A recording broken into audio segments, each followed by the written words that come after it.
I'm Darius McDermott from FundCalibre, and this is the Investing on the Go podcast. Today, I'm delighted to be joined by Alex Araujo, who is the manager of the elite-rated M&G Global Listed Infrastructure Fund.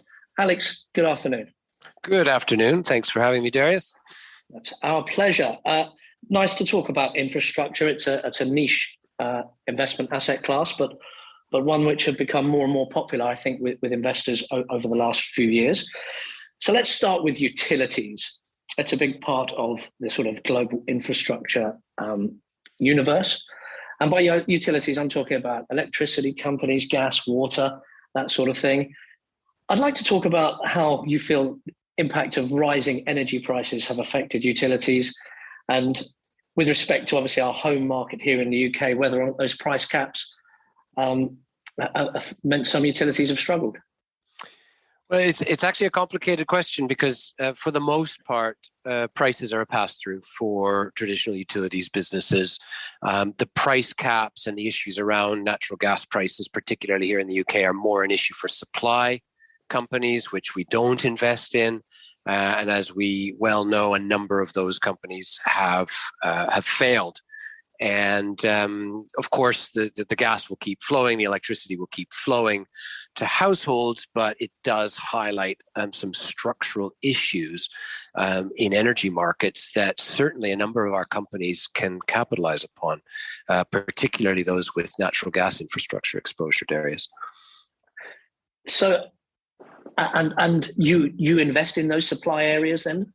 Not the suppliers themselves. They are simply companies that take wholesale price exposure and offer all kinds of exciting, at the time, seemingly deals to households. And as we well know, those kinds of exposures have gone wrong for a number of those companies. We only invest in infrastructure businesses, and in the case of utilities, those that have real physical assets, networks, whether it's transmission, whether it's low voltage networks, whether it's pipelines or water infrastructure, the real asset-backed businesses that have the capability to grow their cash flow streams over time as a result of their strategically placed assets. And that's not just true in the UK, it's a global strategy. So we invest in these kinds of asset-backed businesses around the world. Okay, so another subsector of the global infrastructure universe, of course, is transportation, an area that has been severely impacted by the pandemic. Maybe we could talk about how you get exposure. I'm pretty sure I'm going to hear the word real assets and asset-backed exposure, but maybe tell us a little bit about transportation and with a lens to the sort of reopening trade and what are you seeing globally? Yeah, absolutely. Well, from when it comes to transportation infrastructure, again, it's the real fixed assets that we invest in by way of the investments we make in the listed companies. We're talking about toll roads, we're talking about railways, we're talking about public transit, and of course, airports. And certain areas of transportation infrastructure, of course, were severely impacted last year. Had we been having this conversation 2 years ago and you'd asked me about how these kinds of assets would behave in a recessionary environment, I'd have said, oh, well, people still need to go to work and take public transit, and they still need to travel on toll roads or by air. But of course, in global lockdown, passenger traffic went effectively to zero. And so these companies, the underlying assets, their utilization was severely impacted. But of course, with the advent of vaccines and economies reopening, these businesses have recovered immensely. And as I sit here looking at my screen today, it's actually airport businesses that are performing the best. In fact, interestingly, on the back of such negative sentiment around some of these assets, we've had private equity start to get involved. And for example, a holding in the fund, Sydney Airport, has received a takeover approach from a consortium of pension funds seeking to capitalize on the disadvantaged valuation and accessing those very long life cash flow streams. So it's a recovery trade, whether we're talking about airports or we're talking about toll roads or public transit. I will say that the outlook for airports is a little bit more clouded. Obviously, we're encouraged by the kind of action taking place in Australia with regards to Sydney Airport. But what I still lay awake at night thinking about is what airport travel or air travel looks like in the future, given the carbon footprint, given people's hesitancy to travel. It's still an open question for me, but I still will be inclined to believe these are strategic long life assets nonetheless. So we touched briefly then on the pandemic. I mean, it's led to some, to substantial lifestyle structural changes. Yeah. Are there any structural changes or accelerations that the pandemic has caused in the global listed infrastructure space? Any sort of new sectors that you think, that Yes. might be really good investment for those cash flows and asset backed? Absolutely. Well, we've always, since we launched the strategy, had a dedicated exposure to digital infrastructure assets or communications infrastructure assets, as we sometimes refer to them. We're talking about mobile phone towers. We're talking about 5G small cells, fiber optic networks, data centers, and so on, without which there is no internet, there is no Zoom, there is no mobile communication. And of course, through lockdown, we very rapidly increased our needs for these kinds of infrastructure assets, and they performed extremely well.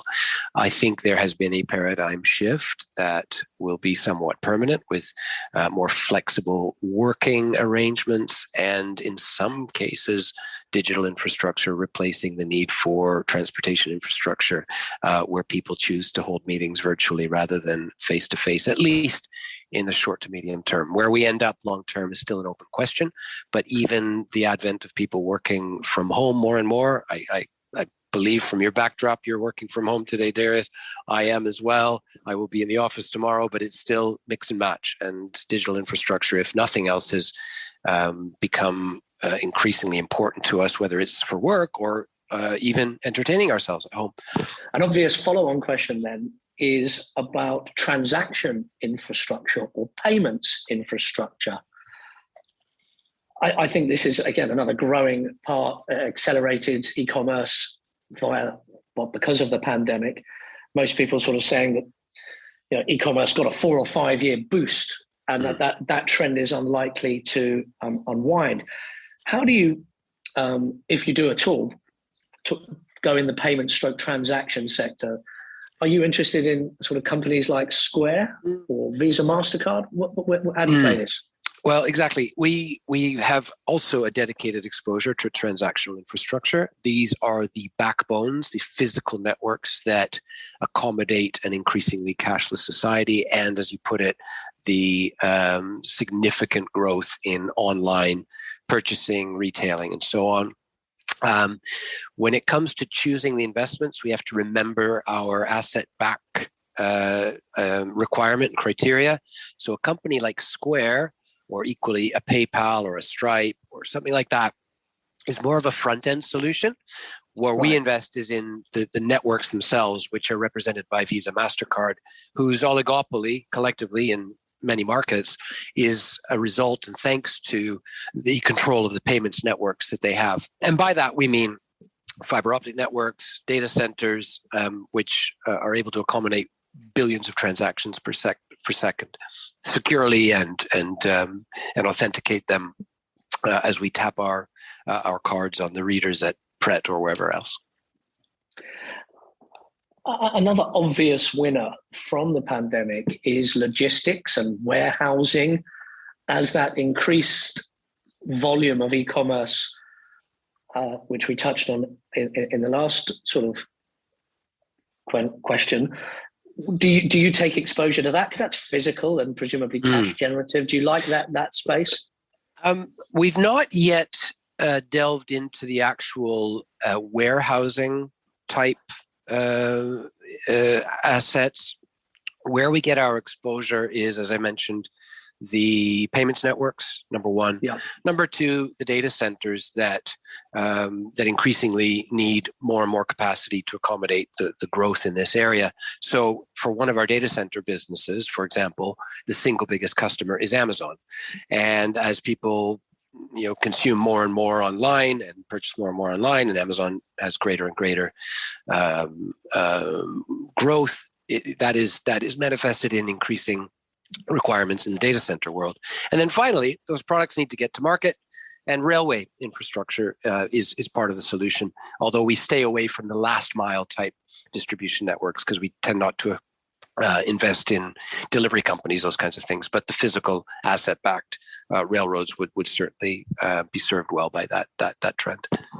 So maybe then, just to close, I see that you're investing in evolving infrastructure. Maybe you could tell us what that means, and tell us a little bit about it, and maybe whether or not that part of not only your portfolio, but that the universe for infrastructure will grow. And does that include things like blockchain, the old crypto, or is that not an area you're currently interested in? Well, it certainly could. And evolving infrastructure is a component of the strategy that actually includes communications infrastructure. And I would point out that blockchain type transactions, crypto mining, some of these more frontier activities that you refer to require physical networks, communications networks, and data centers to be accomplished. We've got the payments networks, exchanges in that category, and royalty businesses, which take perpetual cash flow streams from physical land holdings. But I do believe that over time, that's the area that will likely see more and more infrastructure exposures, to the degree where blockchain requires physical infrastructure specifically for that purpose. We might get involved. Crypto, again, mainly taking place in data centers, but if there's a physical infrastructure expression of exchanges or the mining itself, certainly we could think about that in future. Another area that's probably soon going to increase in prominence is certain types of medical or healthcare infrastructure with physical elements, such as clinical research type facilities, which we have some indirect exposure to through our healthcare infrastructure. And I think, if nothing else, over the past year and a half or so, we've certainly realized the critical requirements around healthcare infrastructure and some of these clinical research type deployments, which again are physical assets. Then finally, are there any other areas which have interested you within the fund itself, or any areas that actually have gone up a lot? Yes. Sort of not necessarily last quarter, but maybe the last 6 months, or things that you've done in the fund? Absolutely. Well, digital infrastructure, as you can imagine, has done extremely well. And that's been a source of capital for us to rotate into other areas, such as transportation infrastructure, which became quite disadvantaged from valuation point of view and gave us a lot of upside. I'd say the same equally for energy infrastructure, so the pipelines and storage facilities that accommodate the energy industry. But I'd say that one of the biggest opportunity sets, kind of going back to the beginning of the conversation, is in the utility sector, where a sector that is perceived as defensive, boring, left behind by a go-go market, offers some of the most important opportunities around the energy transition, because utilities themselves are the single biggest investors in renewable deployments and so on. And so it's an exciting space. These are not your grandparents' utility names, enjoying monopoly power and being regulated as such necessarily. These are growth businesses with the energy transition at their heart, companies that are transitioning themselves or companies that are deploying renewable assets. You could even start to extend the discussion into a hydrogen economy and what's required of it. The most important thing being the transportation and the storage of the actual product. And I think that will ultimately land in the lap of natural gas utility businesses that already have the kind of infrastructure that can be modified, refurbished, repurposed to transport and store hydrogen as well as natural gas.